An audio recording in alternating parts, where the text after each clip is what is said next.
Muted.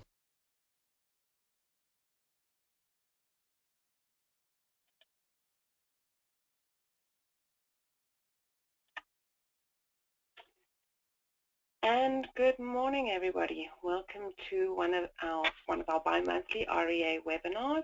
We haven't had one for a while, so with the start of the fall, we thought we'd give it time for another one. I just want to confirm that everyone can hear me. I know that contractors, you'll be muted, but as panelists, if you could just confirm you can hear me. I can hear you. Great, then we'll carry on. Just a few things to cover this morning. This will be a short webinar. We'll try and wrap it up by 8:30 or very soon thereafter. We'll just do some introductions and some welcome, both to some new people on our side and to new contractors. Go through a few program updates and then touch on some marketing things that we've been hearing through some conferences we've been attending, and then we'll end it, leave off with some Q&A period. Attendees, so that's the contractors, you are all muted. That's because we tend to get a lot of feedback if we unmute everybody. So just send a message in the chat window if you have a question. You can do that throughout the webinar or, of course, towards the end. I'd like to welcome everybody from the First Energy team to the call. We have Kurt Schneider from First Energy on the call. Laurie Swetlin is also one of the other program managers from First Energy. From Honeywell, we have Tim Glatfelter and Jay Sandberg. And from PSD, we have myself, Lauren McFeely, who I know many of you are now familiar with, and a particular welcome to Simona Loberant. She is our new program coordinator. She is not replacing Emily. She is taking on her own role and position, and she comes to us from Sustainable Pittsburgh, where she's been working on energy efficiency programs. She is a long-time resident in Pittsburgh now. She has a double master's from University of Pittsburgh, both as a civil engineer and an MBA. We're delighted to have her joining the team, and we're looking forward to getting her out and meeting with you all very shortly. Since our last webinar, we've actually had quite a number of new contractors join the program. We wanted to say welcome to you all. It is wonderful to have you on the program. We will definitely be reaching out to you, engaging with you, and this webinar will be sort of reminding you of some of those early things that you need to do as you get up to speed in the program. But a particular welcome to all of our new contractors. All right, getting on to the business portion of this webinar. To all of you newer contractors, those who are still sort of getting busy on the program, a reminder that there is a program requirement that 1 out of your first 5 audits is a shadow audit. So we do need to know about those in advance so that we can schedule it with you and get someone out there. And really, we like to do this, and the more experienced contractors will know, this is a way to really engage with the program early, get time in the field with one of our experts, have all your questions answered. This is not about, this is really about mentoring and coaching and supporting you and making sure that you get off to the most successful start you can in the program. So definitely, as you are getting your audit scheduled, please let Simona know as soon as you have those dates scheduled so that we can work on getting someone from our QA team out there in the field with you. The longer the lead time, the better, as obviously our QA team do definitely get booked up. She'll also be following up with you, those of you who still need shadow audits, and checking in with you regularly. Also, I know we've said this many times, but it bears repeating. The direct installs, these are the light measures, light bulbs, smart strips, pipe wrap, aerators. They must actually be installed by you at the time of the audit. It is not, if a customer says that they want to install them themselves and they ask you to leave that behind, that is their right, or if they refuse to, that is their right as well. However, it then can't be reported into the program. in order to be eligible for that $250 rebate from First Energy, those direct install measures must actually be installed by you at the time of the audit. A reminder on timelines, again, we do this regularly, and this applies particularly to the newer contractors getting used to it. It is a program requirement that from the date of your audit or from the date of the test in, you submit that into us no longer than 30 days. It is definitely preferable to have it in even sooner than 30 days, especially your early ones, because very often we have questions, we need to go backwards and forth, you're getting used to the software. And this is really important because of if you delay, the customer is delayed on getting their rebate. We can't start processing their rebate until we get the audit in from you and it is approved. So if delays on your side really impact the customer and they do call in and start asking where their rebate is, and we can do nothing until we have it in from you. So earlier is better, but no longer than 30 days, please. Also a reminder that it is a program requirement that any major measures that they do should be completed within 180 days from the testing date, so from the audit date. There are occasions when exceptions can be made, but they're at First Energy's discretion to do so. So please bear that in mind, and this is to help you get customers moving. This is not an attempt to be punitive again. This was actually built into the program at the request from the contractors from the previous phase as a way to actually help move customers along the path towards making those upgrades. The performance bonuses, I know many of you are taking advantage of those, and that's wonderful. Just to remind you, we'll go through the details again on the next slide. They are still active. They have been extended, so they're not running out anytime soon. And I really encourage you to take advantage of those, and we'll be in, well, I'll go through the details on the next slide. To be eligible for those performance bonuses, you must be in full program compliance, which particularly means getting things into us on time, as well as meeting all other program technical standards. Lauren has also particularly asked me to remind you that on the rebate forms, do remember to check all the boxes, including the initials above the signatures, the signature line. This just speeds our approval process. We don't have to bother you and come back to you and ask you for questions and to resubmit stuff. So if you can just take that extra minute to recheck the form before you upload it, it will save back and forth time later. The performance bonuses, so just to recap, those of you who are new to this or those of you who need to be reminded, these are eligible for any audit done in the Penelec or Penn Power, and there's a typo there, sorry, that should be PN for Penelec or Penn Power territories. They're available to both existing and new contractors. And what it is it's either a $200 or $500 bonus that we pay directly to you, the contractor, for every audit that achieves at least 350 kilowatt hours in savings, and you charge no more than $250 for that audit. So in other words, to the customer, it's effectively free once they've received that rebate, but you're actually getting at least $500. If you achieve 1,000 kilowatt hours or more on the direct installs, we will be giving you a $500 bonus.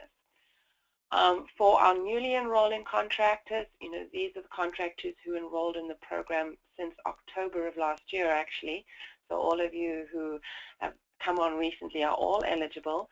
There is an additional $500 bonus for the first set of 5 completed audits that you get into us that meet the requirements for performance bonuses, and another $500 once you've completed the next set of 5. So a total of $1,000 available to you after you've completed those first 10 audits.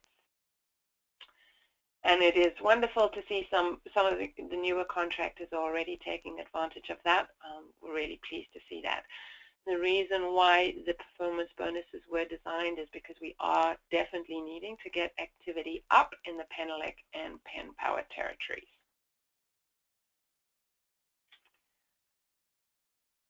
A reminder to everyone about the job creation procedure. Because of the way the Honeywell and PSD systems are linked, to make this as painless as possible and to automate everything, you need to initiate the job creation by sending an email to either, for the MedEd, Penelec, and Penn Power territories, you send it to the REA PA job enrollment at honeywell.com, and if it's for West Penn Power, you send it to REA WPP at jobenrollment@honeywell.com.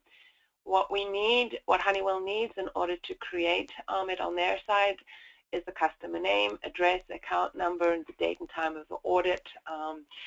And then that will be created on the Honeywell side. It will automatically create it in Compass within 1 business day.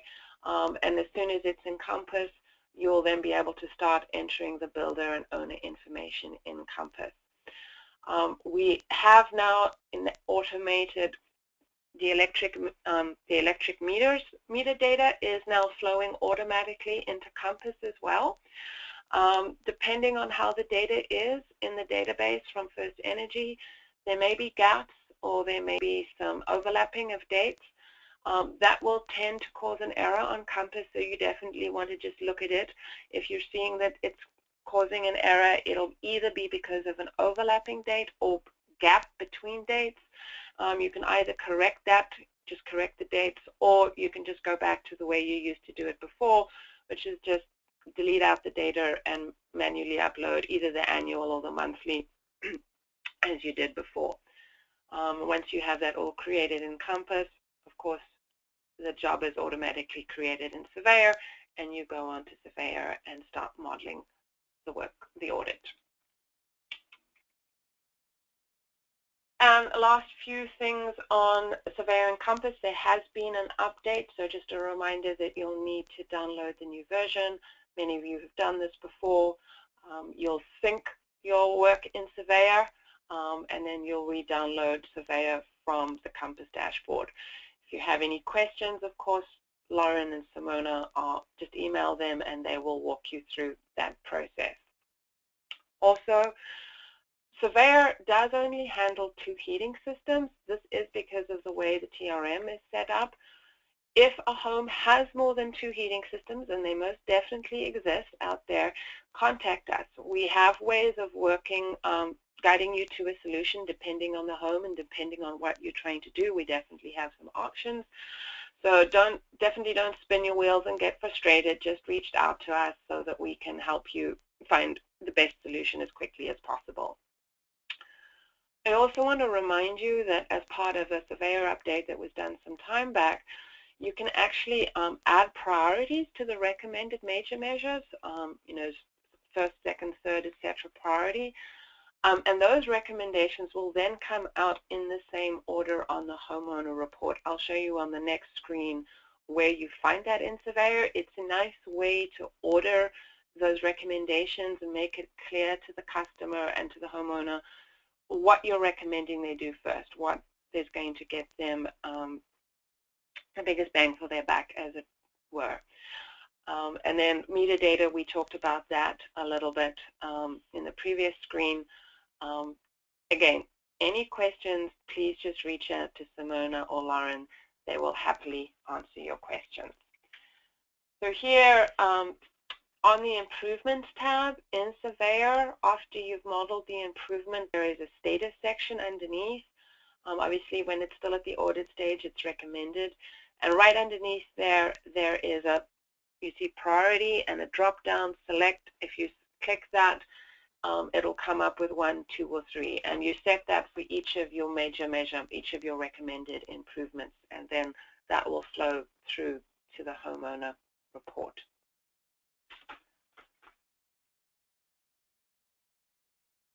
And before we get onto the more interesting stuff, just a reminder of some upcoming events and trade shows. I sent you all out an email yesterday about an upcoming Efficiency First webinar by Peter Trost. of Energy Circle on Essentials of Internet Marketing for Home Performance.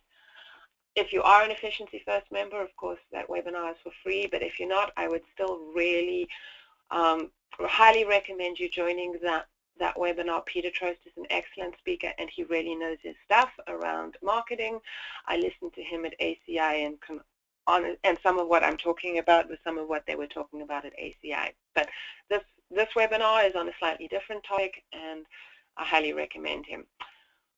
We will be, Tim and Simona and First Energy will be at the Mother Earth News Fair at Seven Springs. That is next weekend. I know some of you are coming out to that. Would welcome seeing more of you. It's a great opportunity to meet, and you're perfectly welcome to use our booth and stop by. Then coming up in October, on October the 24th, is the annual Trek or Treat event in REA, Pennsylvania. We will be showing up at that one as well, and would really encourage those of you who are covering that sort of Penelec area and that northwestern PA area to come to that one as well. It's a fun event, as I heard from the previous years we've been there. And so moving on, we have been attending conference season in the first part of this year between ACI and AASP. Particularly we were interested to learn sort of some of the best practices and things that people are starting to do in the world of marketing. As we know, in the world of home performance, marketing is key, and it's hard, and trying to get that homeowner to take that first step. And I think one of my big takeaways after having listened to many different speakers is how every action is an attempt to meet a need, and our needs are much more fundamental. They're needs about comfort and safety, and it's those kinds of human needs, not necessarily a need to save money, rather it's a need to feel secure or having confidence in the future and feeling in control of themselves. So as we go through that, I'm going to just briefly recap some of the sessions that I found most enjoyable and most insightful, and I'm passing on what I thought was sort of applies to home performance, but don't hesitate to contact me or reach out to me or ask me any questions that you might have around that. So first up, I'm not sure how many of you are aware of Google's big local search change. This happened just recently in August. I think the switchover date was August the 7th or something. And they changed the entire structure of the way local search shows up. So if someone, for instance, Googles energy audit, Erie, Pennsylvania, how the results are ordered on that screen and where it shows up has changed. And so basically, organic local search, so this is the unpaid, where it's based on the content on your website, what have you. They reduced that down from 7 listings to 3 on the first page of Google results, and we all know that most people do not go beyond the first page of Google results. They seem to have downgraded directories, whereas previously directories like the REA directory on the First Energy program website would really help to rank highly on the websites. Now it seems that Google's algorithms are no longer ranking those as highly anymore. That includes, First Energy's website, it includes BPI, it includes Yelp, and any of these other directories which they previously favored. Google is taking its data from Google+. This includes reviews, your address, your contact details, your open hours, any reviews, your business description. So if you don't have a Google+ account, if you haven't created a Google+ profile and you want to show up in the local search part of Google, you really need to create that Google+ profile for yourself. We're seeing that Google is now heavily favoring, increasingly in its search results, those who are paying for AdWords. So AdWords rule, and there's a whole science and an art behind what AdWords and what to pay for them, etc., etc. That's not my space, and there are many people who can provide much more better advice than I could possibly in that area, but definitely something to be starting to think about. And the experts are saying they really believe paid organic local search to be a reality soon, that given how we're seeing Google tweak its algorithms, we can expect this to be a reality sooner rather than later. The good news in all of this is that, the search terms like energy efficiency and energy audits and home performance in a certain area aren't so hot that the space is crowded or even expensive to purchase those AdWords yet on Google.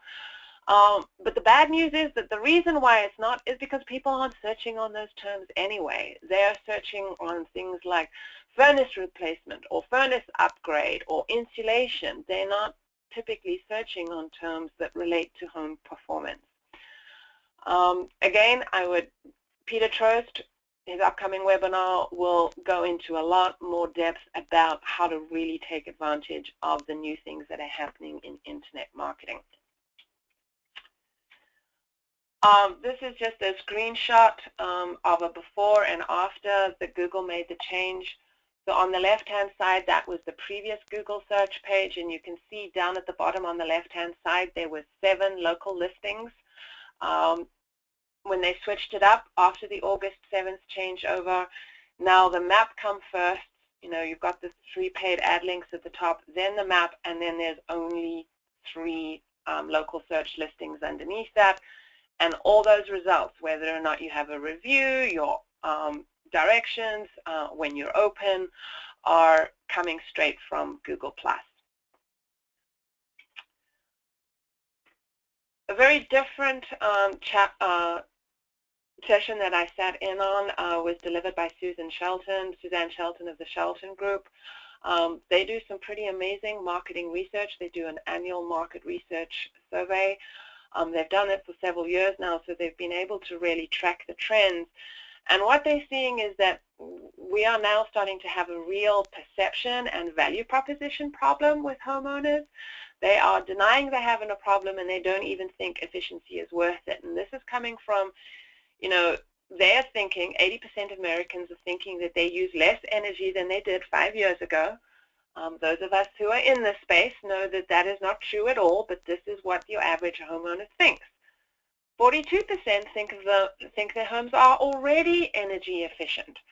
This applies even most strongly to people who have a house built in the last 10 or 15 years. They think their homes are, by definition, by being more recently built, are energy efficient. But this is a trend that applies, beyond even just the newer people in newer houses. And then 50% of people claim to have made 1 to 3 energy improvements in their homes. But what I didn't show was another slide that shows, and then they're unsatisfied because of those 1 to 3 energy efficiency improvements they've made. They don't feel that they've seen any result in their bill. They haven't seen their bill go down. So this is why, they don't think they have a problem, and then they don't think that what they have done has resulted in anything, and so they don't believe us anymore when we talk about energy efficiency, and they don't think it's worth it. The other thing is, most of the time, they don't know what we're talking about. We throw around words like high-performance home and hope of performance and air sealing and ACH and blower door, and they don't understand these terms. And this was repeated across multiple sessions, across multiple different conferences I attended. We really have to use the terms that the average homeowner understands. Drafts. Do you feel drafts in your house? They understand that. They don't understand air sealing and blower door. And what a lot of presenters would also talk about is that we really need to connect them to the real underlying benefits of energy efficiency that they care about.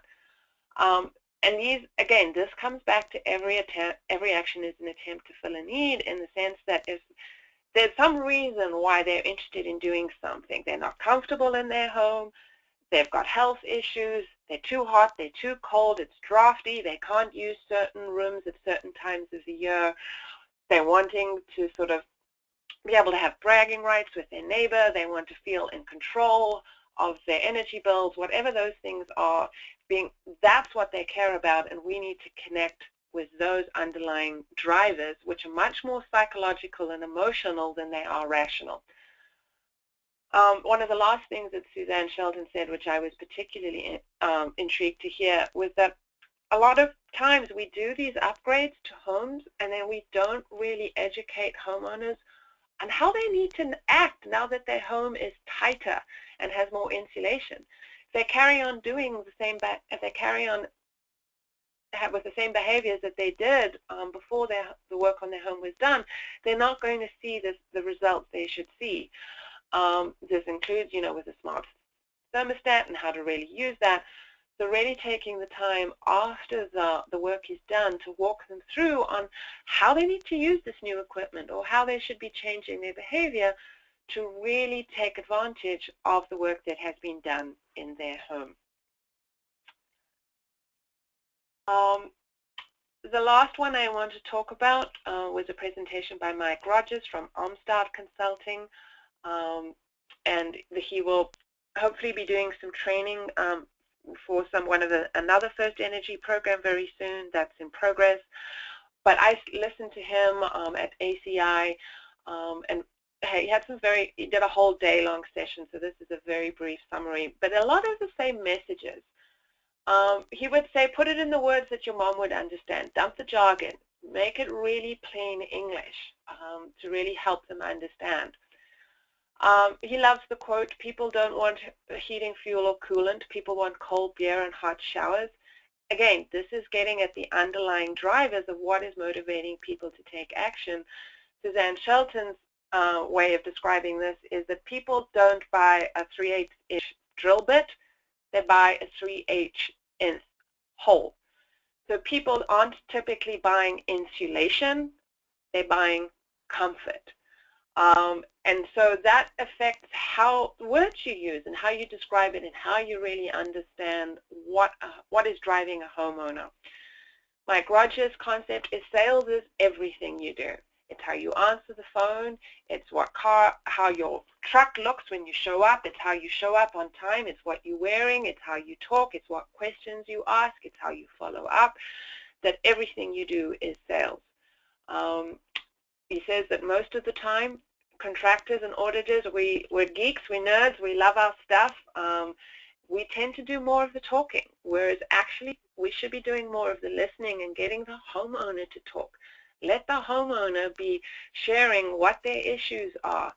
So instead of telling them what we think the solution is, we should be asking a lot more questions.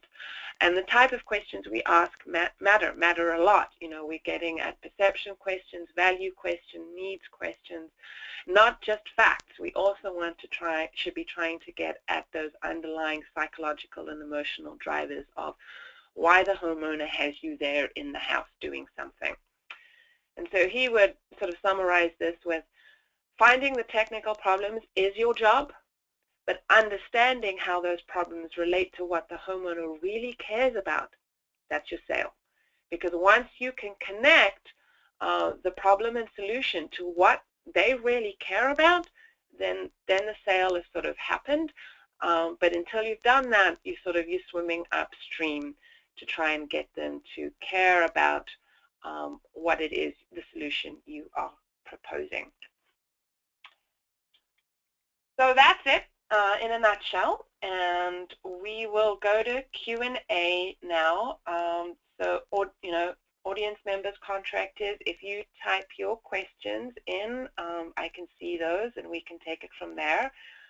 And Tim and Simona and Lauren, if there's anything you would like to say, just unmute yourselves and feel free to have a conversation.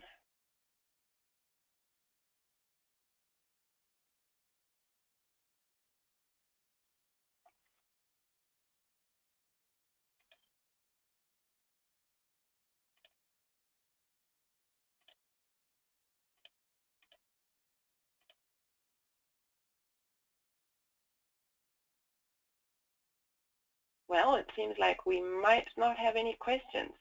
I'm assuming people are still out there.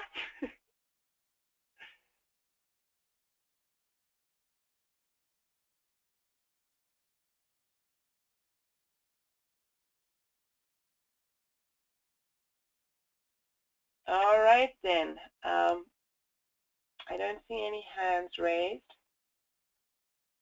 If no one has, yes? Hello?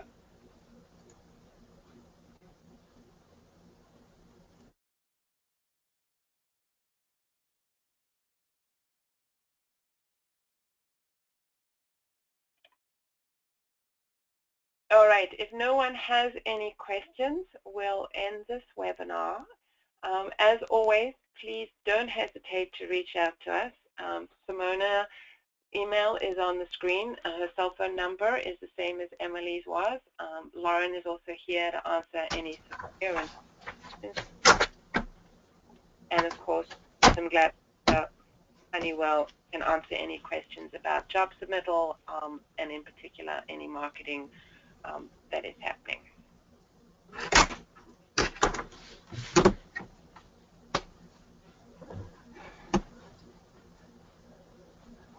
All right, have a good day, everyone. Take care.